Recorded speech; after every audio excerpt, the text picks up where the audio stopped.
പശ്ചിമേഷ്യയെ പിടിച്ചുലച്ച് വീണ്ടും ഇസ്രായേൽ പ്രഹരം.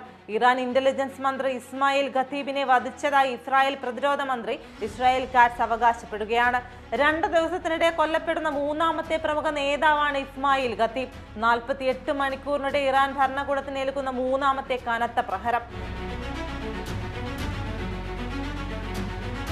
സുരക്ഷാ മേധാവി Ali Larijani, Basij force commander Gholam Reza Soleimani എന്നിവരെ ചൊവ്വാഴ്ച പുലർച്ചെ തെഹ്റാൻ ലക്ഷ്യമാക്കി നടന്ന വ്യോമാക്രമണത്തിൽ IDF വധിച്ചിരുന്നു.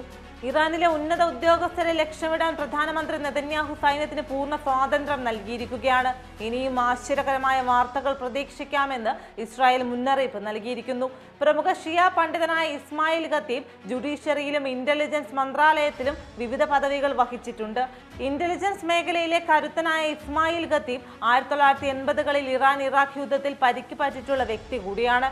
അമേരിക്കക്കും സഖ്യകക്ഷികൾക്കുമെതിരെയുള്ള സൈബർ ആക്രമണങ്ങൾക്ക് ചുക്കാൻ പിടിച്ചത് ഖത്തീബായിരുന്നു. ഇതിന്റെ പേരിൽ 2022 അമേരിക്ക അദ്ദേഹത്തിന് ഉപരോധം ഏർപ്പെടുത്തിയിരുന്നു. കൊല്ലപ്പെട്ടവരിൽ ഏറ്റവും പ്രമുഖൻ അലി ലാരിജാനിയാണ്. ഇറാൻ പരമോന്നത നേതാവ് ആയത്തുള്ള അലി ഖാംനിയുടെ വിശ്വസ്തനും പ്രതിരോധ സംവിധാനങ്ങളുടെ ബുദ്ധി കേന്ദ്രവുമായിരുന്നു അദ്ദേഹം. ഖാംനെയി കൊല്ലപ്പെട്ട ഓപ്പറേഷൻ എപ്പിക് ഫ്യൂരിക്ക് ശേഷവും ഇറാനെ തളരാതെ നയിച്ചത് ലാരിജാനിയാണ്.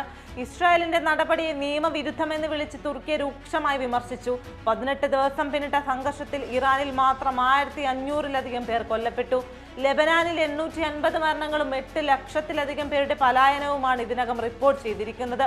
തിരിച്ചടി തുടരുമെന്ന് ഇറാനും പ്രഖ്യാപിച്ചതോടെ പശ്ചിമേഷ്യൻ യുദ്ധം വീണ്ടും ആളിക്കത്താൻ പോവുകയാണ്. ഇപ്പോൾ ലോകം ഉറ്റുനോക്കുന്നത് ഇറാന്റെ അടുത്ത നീക്കങ്ങളിലേക്കാണ്.